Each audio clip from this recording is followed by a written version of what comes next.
Ya trust na fe ye di enkomo ahodo na enkomo de bi kosoma nam so ma yewra professor Frimpong Boat e de betu dwa efa NPP amanyoko no se party ne ade se agija pa enya asonketo a na nam so ama yewra Kwabena Agyepong ye former general secretary e de ma NPP amanyoko no so da no ato sansem no che se emna na professor Frimpong Boat ye ewo cabinet na wo ye minister ewo omampanyin na Adam Kwakufado na ban no one come one sense party na di jam na wo free free cabinet and I say ye ji wa kunya de free wonsem as a minister no ana akwa na kira beka de ye ode o say ni kwanso transfer no kan sem a ye deta wori nche mu pina na dia tu bia busua yanko ni nche sem odo a ye wura Kwabena Agyepong dia tu dwa fa professor Frimpong Boat sem odo a wo dia tu dwa no ye ba ye ba transfer na fe ye di ehon esoso enkomo no can say NPP amanyoko ejija enye no kre ejija enye no kre say nkabo nim.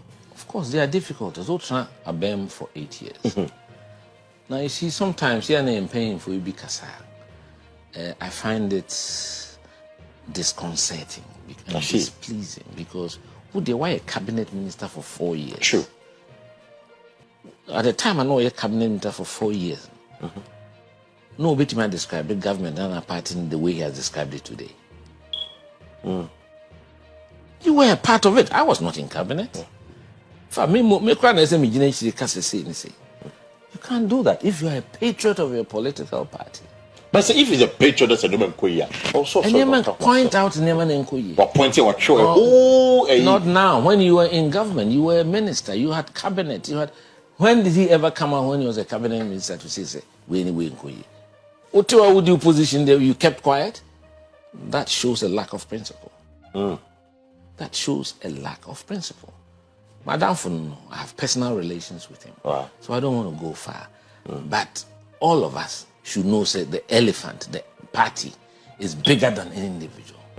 Any of us, however close I am with you, you try to run down the political party that we built with our hands. At the time we were building the party, Frimpong Boat was not in this country.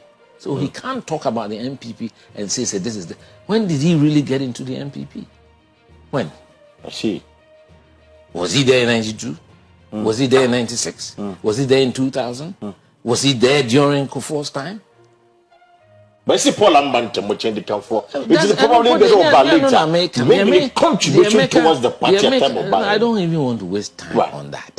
What I'm saying is this: it sounds so unprincipled when you have been a major participant at cabinet level. So you think he lacks principles? No, I'm saying that if you speak like that about something you have been a part of, it is not a good thing to do. Unless he should have resigned if he realized that the thing is not the kind of party that he believes in. Then he should have denied himself the glory of being called a minister. If you're not prepared to forgo that, and you lose your position in the second term and you start throwing shades, I think I'll end it there. Because at the end of the day, our party, look, Adom Aba Oko, Mr. Kofi Aba Oko, Nanado Aba Chibiano Oko, the NPP remains. It is a weird. Yem one yem ranty, ye some ye num free, ye binumu ye, Atakrajimanum. Amu Bediakonum, Dr. Selby, Safwedum, woman sacrificing for the party. It been them ton ye dying. Enti wu utia ye na what be the minister or party no. You don't describe the party that way. Asim okay home for so ben no binya. Short of saying say, o pese u throw dust at the party say you lose waba. Oh, of course. Now, if you are describing, if not, what are you trying to do? I see. I completely disagree with what he has said. What he has said. If you are not happy, you can stay quiet. So on them. Right. Right. There was any people quoting any Kwabena Agyepong, your former general secretary, the NPP amanyoko no, nene ana etogu ye transfer fe ye so ye di nsem no enso so ehon enkomo na ye nkomo. Okay, so Dr. Frimpong Boat has some kind of there. I think say because it be jija. Yes, all the yes. But if you ask me, and there might be entering or NPP as we all know. and as we can all testify, but enyijai because party ewa yebe kwa bato former president asabi so say on to me nyina na so ote akonwam ko etumi kase yemfa me ko rally asem ko campaign dia dia na chesa party na jija yeah and over omo koi me most of the kakra ma hwe no utusa Greater Accra MPs nyina ko etumba bantema ebe storm bantema street so o say alogos kenge hwa na obodo bedin na mediana me fi say nsim hunu na kwabra na the mic kura na for the past 5 ne kekiriba obogo bebe kekiriba kekiri ala wabada ma so ni tubru ya me pay pass mati ene sa na man ntimi de hona na increbat o ka tatete de a me nhyeda nyin 2 goals baby Dr. Frimpong Boat at the time o mu said na kwabra je Japan kana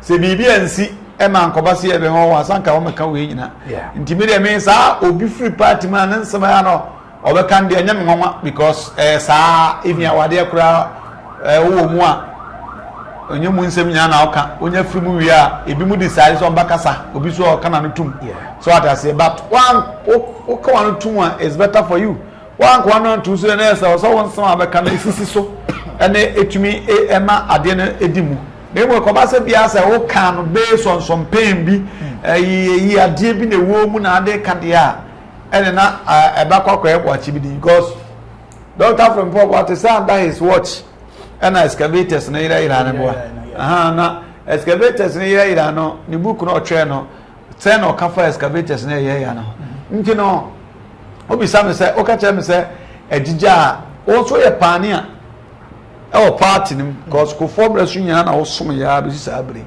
nti die na wo so ya afa ho na wo free party nim say wo free mu dia what are you doing about it and go for tempenten ko ekoba no ye campaign no also odi a wo ye hedien so ada say it is a kwabla de Japan ka say ense so keka sa ansem na me fi say based on analysis obi abaye no because as we speak e wo records mu say o ye NPP ni na NPP ni a pa running say campaign na e koso no part ben na who play and now because of issue na ba intino you are no more NPP member there and then so ho so what we so mo campaign mo ye throughout ni nyina o se dan hu no ana me ken say obi hu de o ye nti say o ye oda so ye member so ye member obi entumi nim na mo ma no so ncheza NPP ni partner da on bibia ya project room e de a mentime ho ase bebrebe say mentime ho ase ni mu ana ase emu jo project a anka Morrison konka so